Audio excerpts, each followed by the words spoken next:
먼저 훈독을 시작하도록 하겠습니다. 이 내가 심정문화 혁명을 말하고 있습니다. 혁명입니다. 기존에 하던 관습과는 다른 혁명입니다. 우리가 다 이루었다고 하는 시대에 살게 될 때 그 모습은 행복할 것입니다. 자유로운 행복입니다. 누가 강요하지 않아도 내 본성에서 하늘 부모님을 위하고 참 부모님을 위해서 효도하고 싶은 생각이 나는 것입니다. 하나의 물건을 대하거나 먹거리를 대했을 때도 먼저 하늘 부모님과 참 부모님을 생각하고 매사에 하늘을 잊어버리지 않습니다. 그러한 사람들이 모여 사는 곳에서 싸움이 있을 수 없습니다. 그러한 세상이 되면 얼마나 좋겠습니까? 그러한 세상을 우리는 만들어 가야 합니다. 교육 체제라고 하게 되면 내적 교육과 외적 교육이 있습니다. 내적 교육은 인성교육, 모든 가치관의 교육입니다. 이것은 가정에서부터 해야 됩니다. 우리가 그와 같은 교육을 할 수 있는 외적인 학교를 만들어야 합니다. 선문대학을 만든 이유가 있습니다. 세상 학교 전체를 부정하더라도 이를 지지할 수 있는 체제를 만들어야 합니다. 가정은 개인적 인성을 개발, 육성시키는데 학교나 정부보다도 더욱 중요한 훈련장입니다. 또한 가정은 문화나 문명을 창조, 발전, 재생산하는 발원적 역할을 해왔습니다. 문명은 가정이 없이는 시대를 넘어 지속될 수 없습니다. 가정은 우리의 사랑을 배우는 최초의 소중한 학교입니다. 그리고 부모와 자녀 간의 사랑, 부부 간의 사랑, 형제 자매 간의 사랑, 이런 모든 사랑은 하나님의 참사랑에 기초하여야 된다는 것입니다. 만약 가정이 하나님의 참사랑과 직접적으로 연결된다면 그 가정은 하나님의 참사랑 문화의 실체를 이루게 됩니다. 참사랑과 평화와 문명은 여기서부터 창견되는 것입니다. 참된 가정은 참된 남자와 여자 두 사람에게 달려 있습니다. 참가정 완성은 모든 인류와 세계 문제 해결의 모델이 되는 것입니다. 우리 옆에 학생 여러분, 또 우리 가정 여러분 안녕하세요. 오늘이 벌써 그 개강을 하고 한 달이 지났습니다. 3월의 마지막 날이 됐죠. 시간이 정말 빠른 것 같아요. 오늘 3월의 마지막을 보내면서 주일을 맞이해 가지고 우리 가정 또 UPF 이제 학생들하고 무슨 아버님의 말씀을 나눌까 고민을 많이 했습니다. 하면서 가장 우리가 이제 기초적인 또 이제 삶에 있어서의 기본이 되는 효정에 대해서 좀 생각해 봐야 되겠다라고 해서 오늘 저의 주제는 효정의 삶이라고 하는 주제를 가지고 우리 학생들 또 가정들을 만나게 됐습니다. 자, 여기에 이제 효정의 삶이라고 하는 내용인데 이 효자를 보면은 한자가 되겠습니다만은 이 늙을 노자에다가 그 밑에 이제 아들 자자가 이렇게 되어 있죠. 또 이제 정자는 뜻정자입니다. 그래서 효자를 보면은 아들이 이제 늙은 부모를 이제 업고 가는 그런 형상의 글자입니다. 그래서 우리가 이제 살아가는 21세기에 어떤 이 중국의 고대 설화 이런 것들을 얘기한다라고 하는 것은 조금 거리감이 없잖아 있습니다. 그렇지만은 오늘 말씀을 통해 가지고 효정의 삶이라고 하는 것은 과연 어떤 삶이겠는가를 잠깐 우리가 생각해 보도록 하겠습니다. 자, 우리가 먼저 이제 효에 대해서 이제 개념 정의를 하고 넘어가야 되겠죠. 효. 아까 얘기를 했습니다만은 늙은 노자. 이제 부모님이 이제 시간이 지나면은 연세가 드시고 또 이제 행동이 이제 제한이 되고 그러다 보니까 이제 이 자손들에 의해서 의지를 해야 되는 그런 그 분들이죠. 자, 그래서 우리가 효에 대해서 이제 그 아버님께서도 이제 그 과거에 많이 말씀을 해 오셨습니다. 효에 대해서. 근데 우리 그 성경에도 효에 대한 그 구절들이 많이 나타납니다. 이 성경에 보면은 이 출애굽기 제 20장 제 12절에 보면은 내 부모를 공경하라. 그리하면 내 하나님 여호와가 내게 준 땅에서 내 생명이 길리라라고 하는 것이 이제 출애굽기에서 언급을 하고 있습니다. 내 부모를 공경하라. 또 신명기 5장 16절에 보면은 너는 내 하나님 여호와께서 명령한 대로 내 부모를 공경하라. 이 공경에 대한 말씀을 많이 하시죠. 하나님도. 그리하면 내 하나님 여호와가 내게 준 땅에서 내 생명이 길고 복을 누리리라. 이런 말씀을 하십니다. 또 에베소서 6장 2절에도 내 아버지와 어머니를 공경하라. 이런 말씀이 나타납니다. 이것이 약속 있는 첫 계명이니 이는 네가 잘되고 땅에서 장수하리라. 이 말씀을 하셨어요. 또 신명기 6장 6절에서 이제 7절을 보게 되면은 그 부모의 그 자녀에 대한 위치, 부모의 그 자녀에 대한 위치는 하나님의 대리자다. 이런 그 지적을 하십니다. 그래서 오늘의 그 주제는 효를 중심으로 한 가정, 그죠? 부모 자녀와의 그 관계를 우리가 좀 생각해보는 시간을 가지려고 합니다. 자, 신명기 6장 6에서 7절에서 부모의 그 자녀에 대한 위치. 자, 여기서 이제 성경에서도 보면은 그 자녀에게 부모를 공경해라라고 하는데 무조건적인 그 공경인가라고 하는 것을 우리가 또 생각해야 되겠죠. 신명기에서는 부모의 그 자녀에 대한 위치를 언급을 하고 계세요. 하나님의 대리자다. 그러니까 부모는 하나님의 대리자다. 왜 그럴까요? 이것은 하나님의 법을 배우기 때문에 그래요. 하나님의 법. 그래서 제가 이제 이 젊어서 이제 그 법대 공부하면서 뭐 이제 사법시험도 보고 그랬습니다만은 가끔 이제 아버님한테 불려가서 많은 그 말씀을 들었어요. 그래서 너는 이제 6개의 법을 지금 공부하지만은 하늘에는 천법이 있다라고 하는 말씀 많이 들었습니다. 천법. 너의 그 법학의 완성은 천법을 알아야지만이 네 지식이 완성된다라고 하는 말씀을 많이 들었습니다. 천법.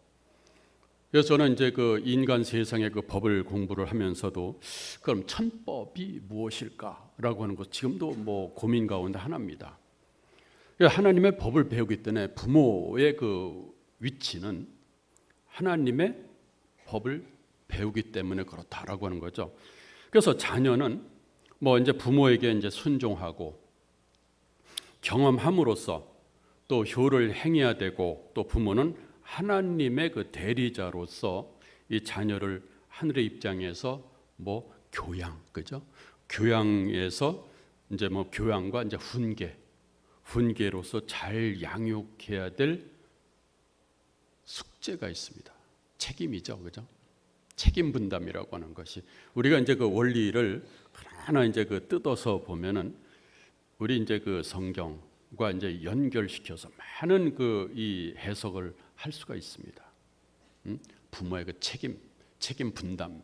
그래서 뭐 우리 세상에서 뭐 부모가 맨날 술 먹고 엎어지고 막 그 가정 뭐 폭행하고 이런 부모, 하늘이 이런 부모를 원하느냐? 그렇지는 않을 겁니다. 그죠? 자, 그래서 뭐 우리가 이제 그 이 친부모와 관련돼서 이제 그 공경의 그 대상으로서의 부모는 어떤 부모냐? 이것은 창세기에 언급을 하고 있습니다. 이 창세기 4장 20절에서 21절 또 이제 45절에서 뭐 이제 그 이 창세기 45장 8절 여기서 보면은 친부모와 연령과 은사에 있어서의 그 윗사람이다라고 지적을 하고 있습니다. 친부모와 연령과 은사에 있어서의 윗사람.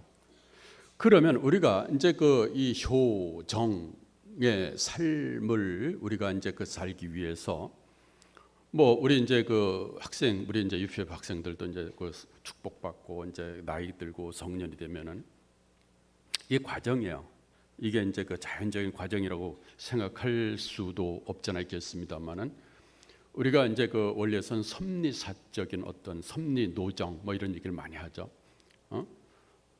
자, 그래서 우리가 이제 부모의 그 책임서부터 잠시 언급을 하고 넘어갈 필요가 있을 것 같아요. 부모의 그 책임은 부모는 앞에서 이제 언급을 했습니다만은 그 하늘로부터 받은 그 권세대로서 일련 관계에 따라서 아랫사람을 사랑을 해야만 됩니다. 아랫사람을 사랑하고 축복하고 그들을 가르치고 훈계하고 잘하는 자들을 격려하고 그죠? 또 칭찬하고 또 포상하고 또 잘못하는 자들을 바로잡아서 책망하는 그런 징벌하는 지위에 있다라고 하는 것이 부모의 책임과 역할입니다. 또 더 나아가서 영육간에 이 필요한 것을 공급, 또 예비하고 또 정중하고 지혜롭고 거룩하고 모범적인 그 행위로 하나님께 영광을 돌리고 또 이제 자신들에게 영예가 있도록 하나님께서 그들에게 주신 권위를 보존해야 된다라고 하는 것이 부모의 역할입니다. 그래서 이제 부모는 뭐 요약을 하게 되면 네 가지로 요약을 할 수가 있습니다. 부모의 그 역할. 첫 번째는 뭐다? 지금까지 이제 짧게 설명을 했습니다만 공급자입니다. 부모는 공급자. 뭐 여기서 제가 이런 얘기를 하고 있지만 우리 일반적인 그 생활 관계에서 정리를 할 수가 있습니다. 우리 그 학생 여러분들도 뭐 부모님 이제 그 공부할 때 뭐야? 용돈 주세요 주잖아요, 그죠? 용돈 주요. 저는 이제 뭐 그 이 법학적인 그 사고를 아직 바꾸진 못했습니다. 그래서 뭐 부모가 자녀에게 재산을 주는 무상으로 주는 이걸 우리는 이제 뭐 법률적인 용어로 증여라고 하죠, 증여, 그죠? 그런데 우리가 이제 그 이 신학적인 또 이제 성경에서 이제 그 요약을 하면은 첫 번째 부모의 역할은 공급자예요. 식량. 또 우리가 이제 뭐 태어나서 어린아이 뭐 가난한 영아라고 하죠. 그때서부터 뭐 공급자의 역할은 뭡니까? 젖을 먹고 살아요. 여기서만 보더라도 부모의 역할은 가장 중요한 역할로서 공급을 해야 되는. 두 번째는 뭘까요? 보호자입니다. 부모, 자녀에 대한 가정, 그죠? 보호를 해야 될 책임 분담이 또 있어요. 세 번째는 뭘까요? 인도자입니다. 인도. 잘못된 길을 걸어갈 때는 올바른 길로 가도록 인도해 줘야 되는 인도자의 역할입니다. 네 번째는 뭘까요? 교육, 훈계하는 역할이 부모의 책임 분담이에요. 그래서 이 교육 훈계하는 자, 우리가 이제 부모의 그 교육은 어떤 교육일까요? 앞에서 이제 그 아버님 말씀도 했습니다만은 툰독을 했습니다, 그죠? 뭐 교육은 두 가지 교육이 있다. 내적 교육과 외적 교육이 있다라고 얘기를 했습니다. 내적 교육. 자, 그래서 이 교육은 성경에서 이제 그 우리 뭐 말씀하시는 부모의 그 자녀에 대한 교육은 뭐냐? 어떤 교육이냐? 하나님의 형상을 닮도록 교육하는 겁니다. 하나님의 형상. 그래서 교육이 뭐 이제 그 앞으로 우리 이제 그 가정 여러분들하고 기회가 되면 많은 얘기를 하겠습니다만은 우리 그 현재 자본주의 사회에서 부자, 이제 자본주의 사회에서는 부자, 이제 그 넉넉하게 사는 것을 원하죠, 그죠? 뭐 이것은 변론입니다. 부자. 그래서 이제 뭐 일본 그 저자가 쓴 부자 아빠, 가난한 아빠 뭐 이런 책들도 있습니다만은 나중에 기회가 되면은 우리가 부자로 살기 위해서는 어떻게 살아야 되는지도 좀 우리가 같이 한번 고민 한번 해보죠. 자, 일단은 하나님의 형상을 닮도록 부모는 자녀를 교육해야 된다라고 하는 거죠. 자, 이와 관련돼서 이제 그 과거에 이제 그 이 명심보감이라고 있어요. 과거에 이제 중국 고서들이 되겠죠. 명심보감 23편에 보면은 효행편이라고 하는 것이 나타나는데, 여기에 그 효자 그 이 손순이라고 하는 사람에 대한 이야기가 나타나요. 손순, 이름이 손순이야. 그래서 손순이 집이 정말 가난했어요. 가난해 가지고 아내하고 와이프하고 이제 아내하고 더불어서 이제 남의 집에서 품바리를 해 가지고 그의 어머니를 이제 봉양을 해 왔습니다. 근데 이 손순에게는 어린 아이가 있었어요. 그래서 이제 어린 아이가 있는데 언제든지 이제 이 부부가 봉양을 하는데 맛있는 것을 해서 드리면은 이 아이가 다 뺏어 먹어요. 그래서 손순이 이제 그 이 자기 아내에게 말했습니다. 아이가 어머니의 그 잡수시는 것을 다 뺏어 먹으니 아이는 또 다시 낳으면 되는데 어머니는 다시 구하기가 어렵지 않느냐. 아까 이제 그 전제로서 말씀드렸습니다만은 이제 현대 사회에서는 조금 그 차이가 있는, 괴리가 있는 그런 내용이에요. 그렇지만은 이 효에 대해서 얘기하기 위해서 뭐 과거의 현실과는 맞지 않지만은 이제 재미있는 얘기로 한번 들어보세요. 그래서 자녀는 또 낳으면은 자녀는 또 구할 수는 있지만은 어머니는 또 구할 수가 없다.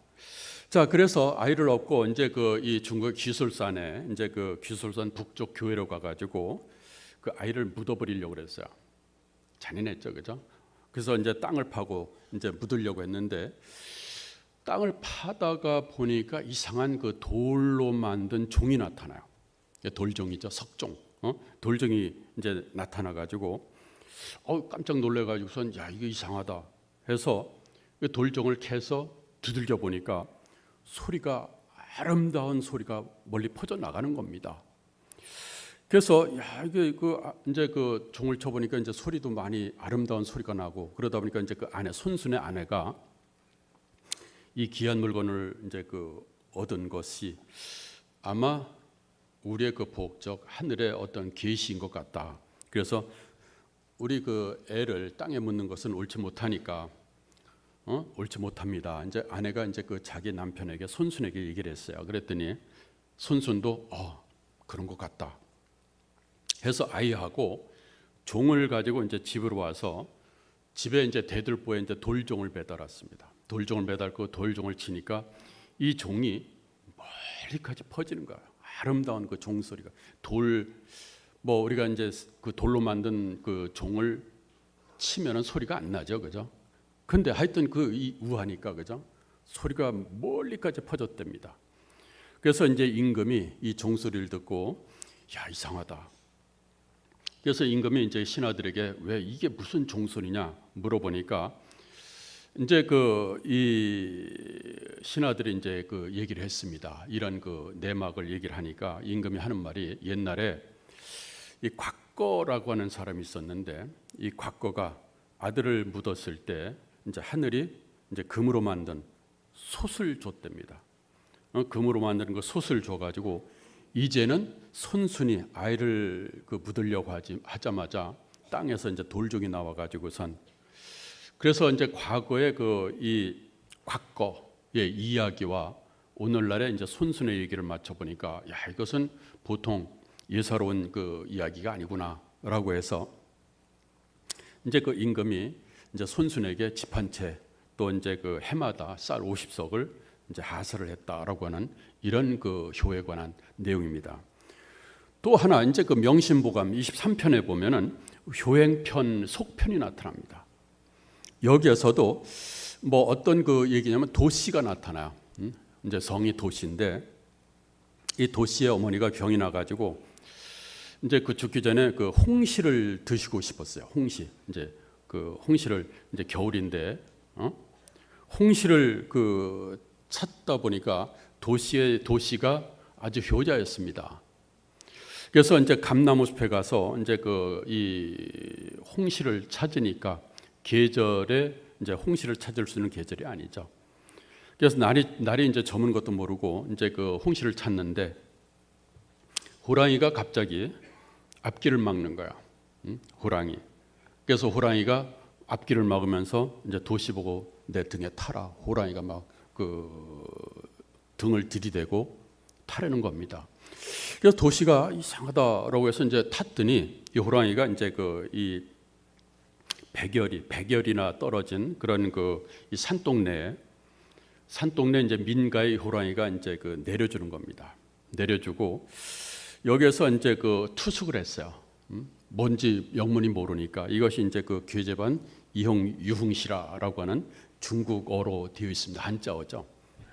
그래서 이제 그 투숙을 하고 자는데 얼마 안 돼서 주인이 이제 제사밥을 차려주는 겁니다. 주인집이 이제 그 제사를 지내고 이제 그 남은 그 제사밥을 또 도시에게 이제 제공을 했습니다.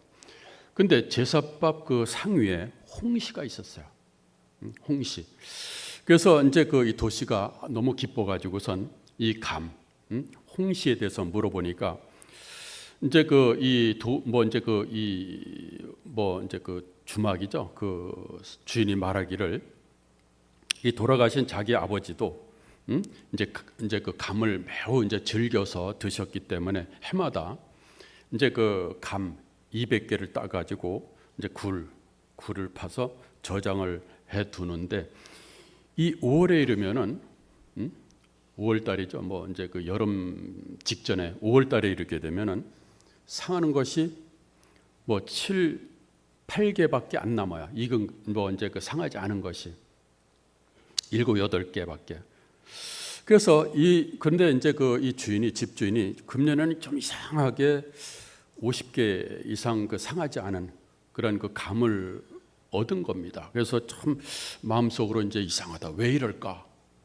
이제 그 고민을 하다가 이제 도시를 만나서 이거였었구나. 이것이 곧 하늘이 그죠? 그대 효성에 감동해 가지고 뭐 이제 그 이 감이 내 부모를 이제 그 제사를 모시기 위한 것이 아니고 당신이 우리 집에 오는 것을 얘기를 해서 썩지 않은 홍시 50개를 남겨뒀구나 라고 해서 이제 그 이 감 20개 홍시를 20개를 줬어요. 그랬더니 문 밖에 나오니까 호랑이가 아직도 기다리고 있는 겁니다. 더 타라고. 그래서 이제 그 호랑이를 타고 이제 집에 돌아오니까 새벽닭이 울더라라고 하는 그런 말이 나타납니다. 그래서 이제 모의천명으로 종에 도유혈루로라 뭐 이런 얘기를 합니다.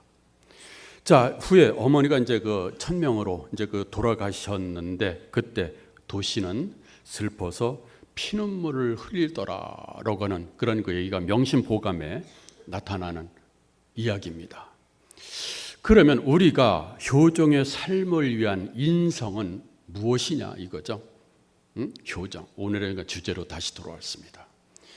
자, 1991년도 미국 이제 그 뉴욕에서 천재가 모인 그 중학교에서 체스 선수권 대회를 개최를 했습니다. 장기죠. 서양 장기라고 하나요? 창단 2년 된 할렘에 있는 그 빈민가 출신 공립학교 체스팀이 명문 사립교 출신의 그 훈련된 그런 그 체스팀을 이겼어요.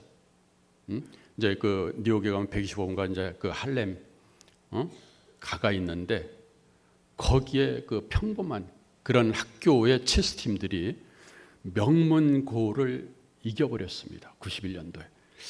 그래서 이 대부분의 그 유색인종으로 구성된 유색인종, 그죠? 뭐 흑인들 뭐 이렇게 되겠죠. 부모 가정 출신 빈민가 그런 아이들이 어떻게 흰동들로만 구성되어 있는 엘리트 그 백인 팀을 이길 수가 있느냐 궁금했었어요. 그래서 결론은 이 비밀은 공립학교죠. 이 공립학교 체스팀 코치의 그 이 애슐리라고 하는 사람이 있었습니다. 애슐리의 그 전략에 따라서 정말 그 이 두뇌 이제 머리 좋은 그런 체스팀을 이제 이기게 됐는데 이 코치는 체스팀을 꾸릴 때, 체스팀을 구성할 때에 실력이 우수한 아이들보다는 감정을 조절할 수 있는 침착한 아이들을 중심으로 선발을 했어요.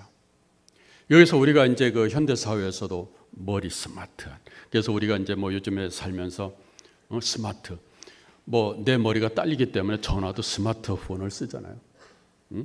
지금 이제 그 이 농업도 보면은 제가 이제 그 이 서문대 그 지금 글로컬 대학 사업 때문에 불철주야 거기에 뭐 모든 중심을 다 쏟고 있습니다만은 농업도 스마트 농업으로 와 있어요. 스마트. 옛날 그 전화는 스마트한 전화가 아니었나 봐요. 그래서 옛날에는 우리가 전화번호를 다 외워버렸죠, 그죠? 20, 30개, 50개 막 외워서 다녔는데 요즘에는 외울 필요가 없어요. 왜? 전화가 스마트하니까. 또 더 나아가서 스마트한 것도 지금 부족하다라고 해서 뭐 인공지능 AI가 들어와 있습니다. 이런 세대에 우리가 살고 있어요. 그러면 우리의 그 이 현대 사회 또 미래는 그렇게 계속 갈 것이냐? 과연 그렇게 갈 것이냐? 자, 여기서 이제 그 이 앞에서 이제 그 흑인들, 그죠? 이제 그 125번가의 공립학교 평범한 그런 아이들이 정말 그 스마트한 그런 그 이 사립학교 최스팀을 이겼는데 어떻게 이겼느냐면은 이 백인 팀은 뭡니까? 이제 조금 지면은 막 심적 압박을 받아요. 심적 압박을 받을 때 압박을 받다 보니까 뭡니까? 이제 그 이 스마트한 그 팀들은 막 서두르고 뭐 또 이제 불안한 어떤 그 감정을 막 드러내는 겁니다. 이때 공립학교 팀은 프로 선수들처럼 뭡니까? 냉철하게 이제 행동을 했다 그래요. 냉철하게, 침착하게. 그래서 이제 그 자제력과 이제 주도력을 가진 팀원들은 상대 팀이 허동되는 사이에 이제 그 이 급상승해 가지고 외통수를 찔러 가지고 승리를 하는 겁니다. 그래서 얼마 전에 우리가 이제 뭐 이 뭐 그 이세돌 구단인가요? 그 사람도 그 이 뭐죠? 컴퓨터하고 바둑을 뒀죠. 바둑을 뒀는데 여러분들 그 원리를 아십니까? 이 바둑은 뭐 이제 그 이 교육도 되고 이 프로그램화가 됐는데 이세돌이가 그 걔하고 뭐 머리 싸움에서는 집니다. 그래서 이세돌도 어느 외통수를 딱 두니까 이 프로그램들이 허둥대는 거야. 이게 무슨 상황이지, 그죠? 그래서 이기는 겁니다. 그래서 오늘 현대 사회가 아무리 뭐 이제 그 이 스마트한 인공지능이 발전한다라고 하더라도 글쎄요, 우리 인간의 그 두뇌를 따를 수가 있을까? 또 우리 인간의 두뇌는 뭐 이 인공지능이 없는 뭐가 있어요? 감정이라는 것이 있습니다. 감정. 감정.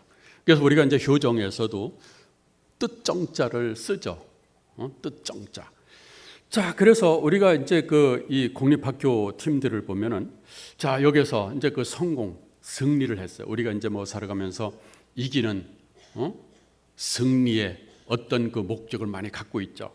승리를 결정하는 것은 그러면 재능이냐, 그죠?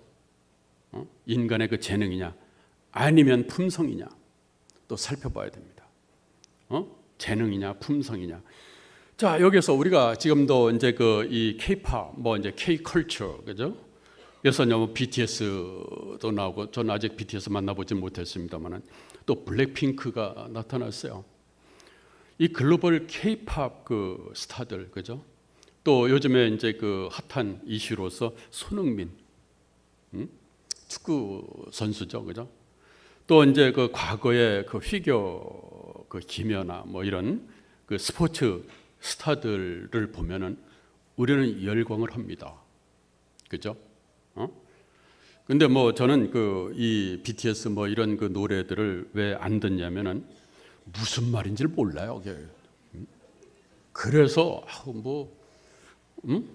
전 TV도 뭐 그냥 그 막 한마디로 열광하잖아요, 그죠? 뭐 이런 표현에서 참 미안합니다만은 안 맞아요, 내 세대하고는. 그래서 돌려버리고 그냥 뉴스 보죠. KBS, YTN 뭐 뉴스만 하루 종일 봐요. 그러니까 이제 제 그 딸이 아빠는 이상한 아빠라고 하루 종일 뉴스만 본다고 볼 게 없어서 그래요. 자, 그럼 우리가 이제 그 열광을 하는데 왜 열광을 할까요? 그들의 뭐죠? 압도적인 퍼포먼스죠. 막 불이 뭐 이제 그 이 콘서트장 가면은 그냥 막 번쩍번쩍하고 가만히 있게 못 만들잖아요. 사람들 막 히프를 들썩들썩하게, 그죠? 그래서 이 압도적인 그 이 퍼포먼스에 의해서 이제 사람들을 열광의 그 도가니로 만들어 집어넣는 겁니다. 그런데 이와 관련돼서 이제 그 이 전문가들의 그 시각은 어떻게 보느냐? 그들의 그 재능, 그 이면에는 뭐 정서적인 그 역량을 확인을 합니다. 정서적인, 즉 인성에 주목을 하고 있어요. 인성. 그래서 빠른 변화의 그 무한 경쟁 무대에서 성실성과 인내, 또 친화력과 같은 심리적 자원이 부실한 경우에 나타나는 위험을 감당할 수 없게 됩니다. 자, 그래서 세계적인 음악가라든가 예술가, 또 이제 과학자들, 또 이제 운동선수, 이런 신동은 선천적으로 나타나는 신동은 없습니다. 그래서 우리가 이제 그 재능은 뭐다? 형제 자매, 또 이웃집 아이와 비교할 때 조금 나은 정도였습니다. 우리가 이제 흔히 말하는 그 천재들, 뭐 이웃 아이하고 조금 이제 차이 나는. 그래서 저도 이제 뭐 그 이 법대에서 뭐 30년간 교단에서 이제 그 강의를 해왔습니다만은 학생들이 처음에 느끼는 것은 선문대 와서 내가 뭐 할 수 있을까? 뭐 이런 자포자기한 것들이요.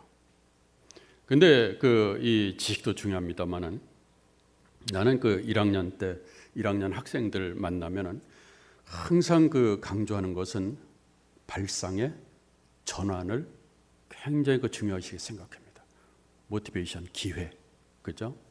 이걸 주는 거예요. 그래서 이제 그 이 잠재력이라고 하는 거, 그죠? 우리가 이제 그 천재라고 하는 것은 거의 없습니다. 천재라고 하는 것은.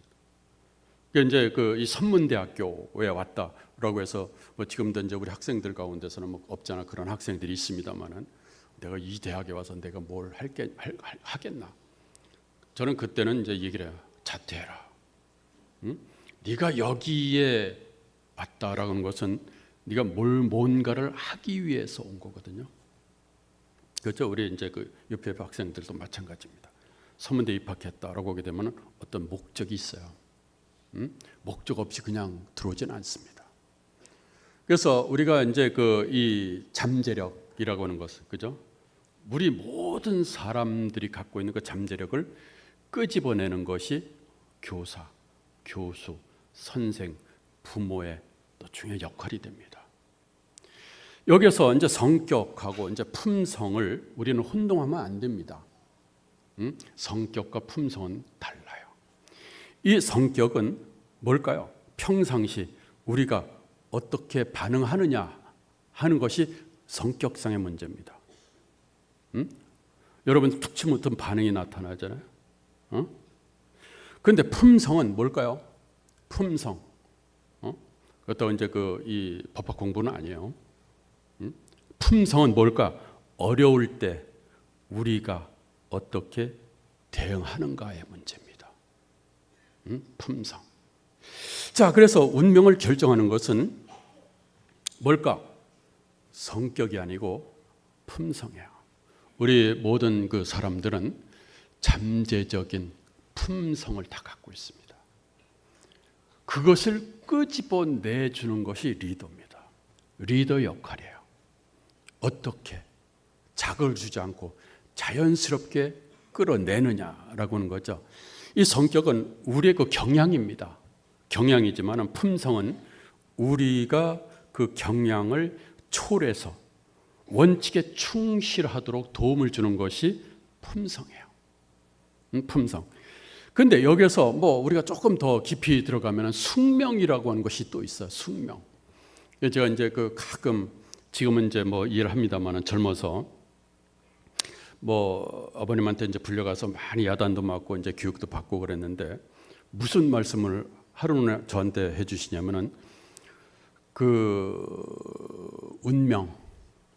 운명과 숙명에 대해서 말씀을 해주세요. 그래서 그 나는 내 노력에 의해서 모든 것을 그 가능한, 그 이제 저는 이제 아버님이 인정한 그런 그 사람입니다. 너는 네가 맘만 먹으면 모든 것을 할 수 있는 놈인 것을 내가 안다. 그런데 네가 하기 싫어도 해야 될 것이 있다.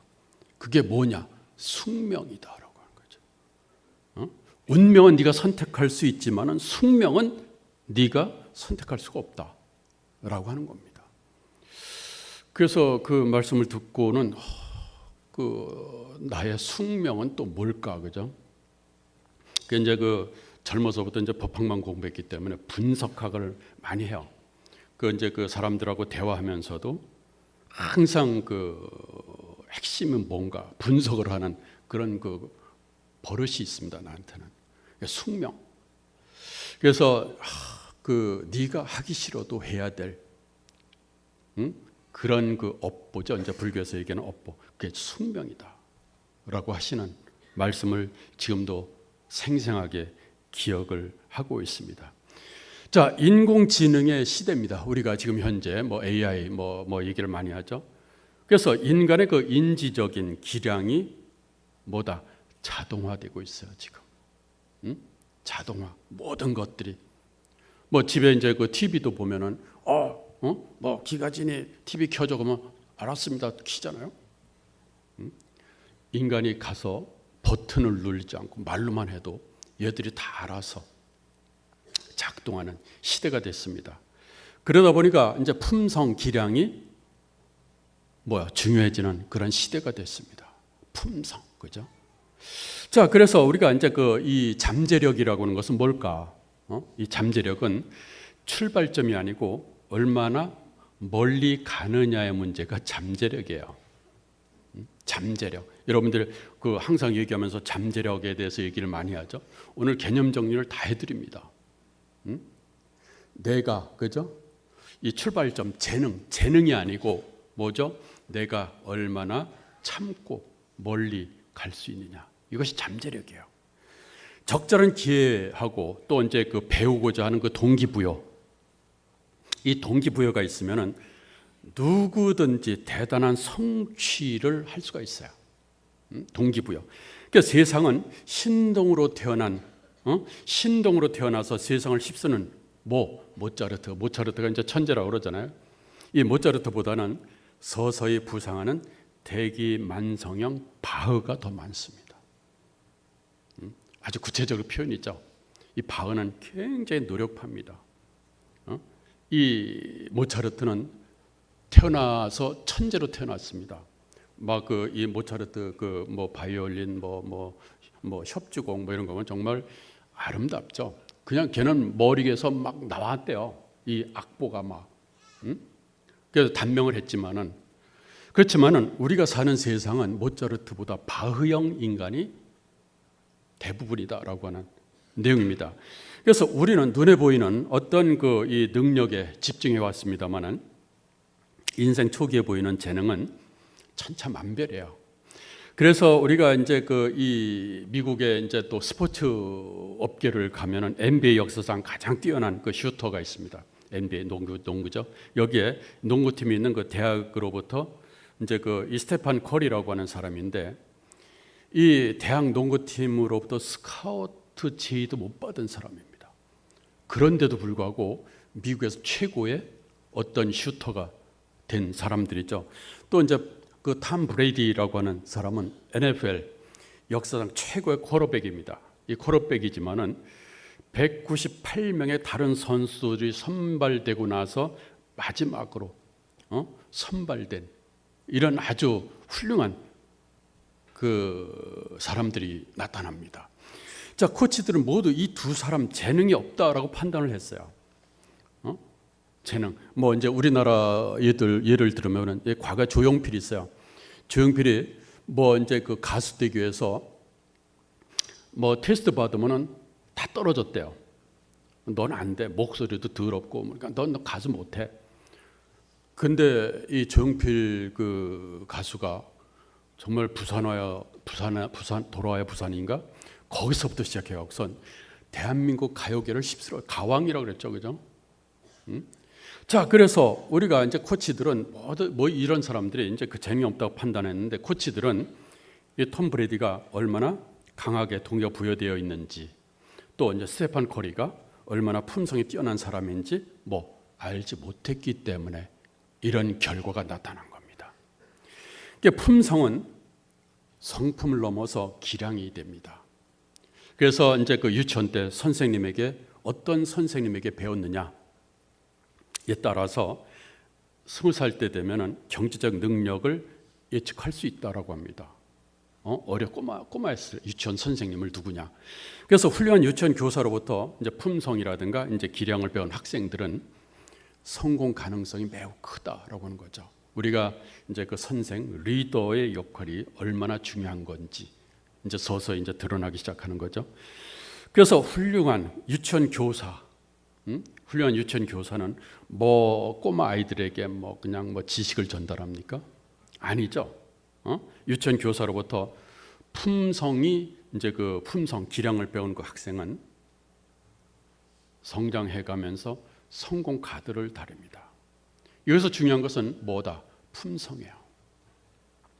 품성. 그래서 친화력과 이제 주도력의 이제 자제력과 결의가 합쳐질 때, 그죠? 합쳐질 때 기량이 이제 증폭되는 겁니다. 그래서 이제 그 서문대 학교 이제 내가 이제 그 학생들을 지도하면서 아까도 잠시 얘기를 했습니다만은 처음에 들어오면은 뭐 막 징징 울고 막 그래요. 왜 그러냐 그랬더니 자기 친구들은 뭐 서울 연구대 법대로 다 갔어요. 근데 자기는 선문대 왔다고 막 울고 막 난리가 났어. 그때서부터 이제 상담을 하는데, 야, 지금서부터 너는 삶의 시작이다. 굉장히 이제 진작에 이제 상담을 진행을 해왔어요. 지금서부터 네가 어떻게 대학생활을 하느냐에 따라서 네 삶은 바뀔 것이다. 그래서 이제 그 학생이 이제 계속 상담하면서 이제 그 우수한 장학생으로 4년 졸업을 했어요. 그 대학원을 또 입학을 했어요. 그러더니 이제 뭐 군 장교 시험을 봐서 또 합격을 했어요. 그러더니 사라졌어. 어느 날 나타났어요. 양복을 입고 이제 이 강단에서는 항상 그 여름에도 긴팔을 입어요. 긴팔 셔츠를 입고 그 땀 막 많이 흘려도 뭐 이래 입으나 저래 입으나 덥잖아요. 왜 그렇게 하냐면은 그래야지만이 학생들을 강하게 가르치고 끌고 나갈 수가 있어요. 그래서 이 학생이 나타나는데 똑같이 저랑 비슷하게 아주 깨끗하게 하고 나타났어요. 웬일이냐 했더니 교수님, 저 지금 장교 생활하고 있다고. 그 무슨 장교? 군 정보장교. 계급이 뭐냐? 그때 대위야. 군 정보장교 대위면 아주 셉니다. 그러더니 그 다음에는 이제 소령이 되고, 이제 그 군 정보를 다루는 그런 장교예요. 그래서 이제 해외 파견도 가고 막 그러면서, 그러더니 이제 뭐 중령이 돼가지고선 또 찾아오고, 그러더니 또 결혼하겠다고 그러고 그렇게 돼요. 또 한 학생은 뭐 이제 그 사법 시험을 이제 봤는데 우리 2세 가정이에요. 2세인데 시험 보고 와서는 교수님 저 떨어질 것 같아요. 뭐 막 징징 울고 막 그래요. 아니야, 넌 할 수 있어. 설사 떨어진다라고 하더라도 약간의 차이 때문에 떨어졌기 때문에 그거를 보완하면은 너는 충분히 가능하다. 그랬더니 이제 그 발표를 했는데 합격을 했어요. 합격을 해서 지금 그 학생은 인천지방법원 그 부장판사로 지금도 재직을 하고 있습니다. 그래서 그 하나의 그 예가 되겠죠, 그죠? 어떤 동기부여, 지식도 중요하죠. 그렇지만은 그 사람이 그 학생들이 평생 살아가야 될 품성을 중요시했어요. 기량, 그죠? 자, 그래서 우리가 이제 그 이 품성과 또 성격은, 이 성격이라고 하는 것은 평상시 여러분들이 어떤 사람인지를 보여줍니다. 그래서 우리가 흔히 뭐 아유 저 성격 더럽네 뭐 이런 얘기 많이 하잖아요. 뭐 이제 성격 뭐 정말 지저분한 사람 성격 개 같네 뭐 이런. 개도 예쁘잖아요 요즘에는. 또 이제 그 이 품성은 힘든 시기에, 그죠? 여러분들이 어떤 사람인지를 보여주는 것이 품성입니다. 여러분들이 최악의 상황에 빠졌을 때 어떻게 많은 사람들에게 보여줄 것이냐. 이게 품성이에요. 품성. 그래서 품성은 낮은 본능을 극복하는 학습된 기량입니다. 그래서 품성은 자신의 노력으로 개발할 수가 있어요. 품성. 아까 이제 얘기를 했습니다만은 뭐죠? 이제 그 숙명은 못 바꾼다. 아버님이 그랬어요. 저도 그런 것 같아요. 지금 살아보니까. 그렇지만 품성은 우리의 노력으로 바꿀 수가 있습니다. 어떤 노력? 우리 이제 그 통일가 섭리 과정, 섭리 노정을 따라가면서 우리는 많은 그 어려움과 시련에 봉착합니다.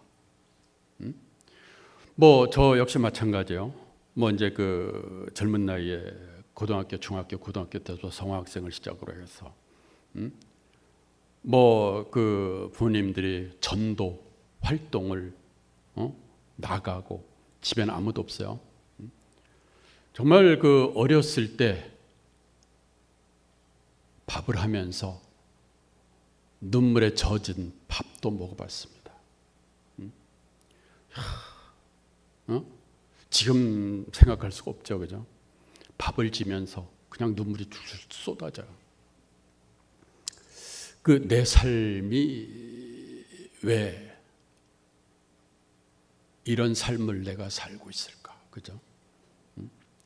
그때 참 그 어리석었죠, 나도. 그러면서 이제 내가 세상에 나갈 때는 정말 권력을 가지고, 그죠?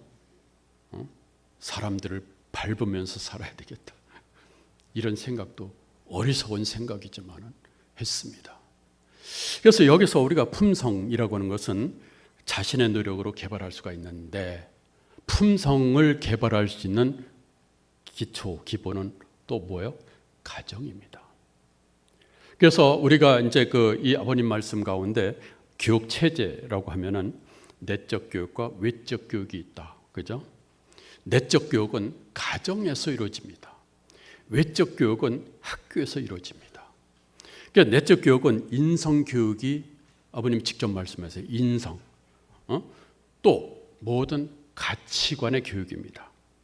그래서 이것은 뭡니까? 내적, 양심, 품성, 이것은 가정에서부터 해야 되죠. 가정.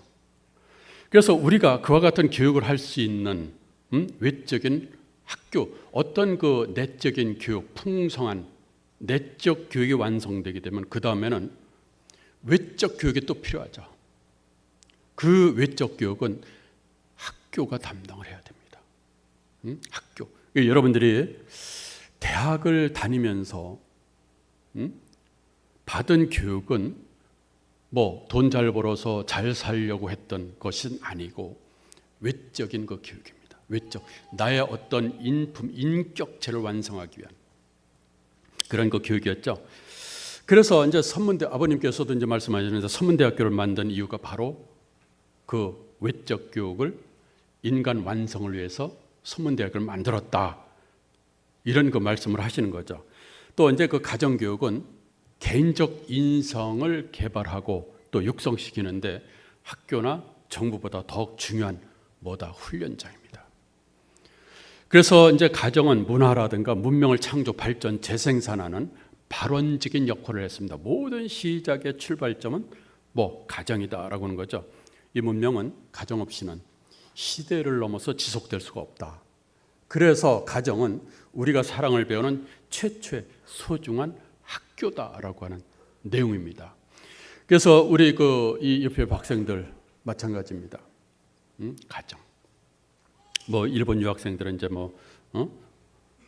한국으로 유학을 왔지만은 그렇지만은 가정의 중요성, 부모님의 중요성. 부모님은 뭐다? 아까도 얘기했습니다만 하늘의 대리자요, 대변자입니다. 부모를 거역하고 신앙을 한다. 이건 잘못된 거죠, 그죠? 신앙의 그 시작점은 부모의 모심서부터 시작하는 것이 신앙입니다. 여기에서 이제 그 가정을 부모를 통해서 뭡니까? 인성, 성품 개발을 또 해야 되는, 또 그렇다고 이제 부모가 부모의 역할이 또 있어요, 그죠? 부모 역할과 자녀의 책임이라고 하는 것들이 이렇게 나타나는 거죠. 그래서 우리가 이제 그 아버님 말씀 가운데 종합적으로 정리를 하게 되면은 이 참된 가정은, 그죠? 이제 그 부부를 중심으로 해서 한 가정을 꾸림으로써 자녀를 낳고, 부모는 자녀에 대한 아까 얘기를 했습니다. 공급자고 교육자고, 또 이제 그 이 하나님의 형상을 담도록 교육해야 되는 것이 부모의 또 책임이고, 자녀들은 그 부모를 하늘과 같이 모시면서 거기서부터 우리가 참사랑, 사랑을 찾고 하나님의 사랑을 느낄 수 있는 이러한 가정을 완성시켜라 라고 하는 것이 아버님의 말씀이었습니다. 오늘 시간이 너무 많이 했나요? 제가 항상 이 강의를 하다 보면은 시간에 이제 그 쫓기는 그런 건데, 앞으로는 조금 더 많이 할게요. 조금 더 많이 강의를 하면서 우리 그 가정 분들하고 서로 소통할 수 있는 그런 시간을 많이 갖도록 노력하겠습니다. 자, 기도하겠습니다.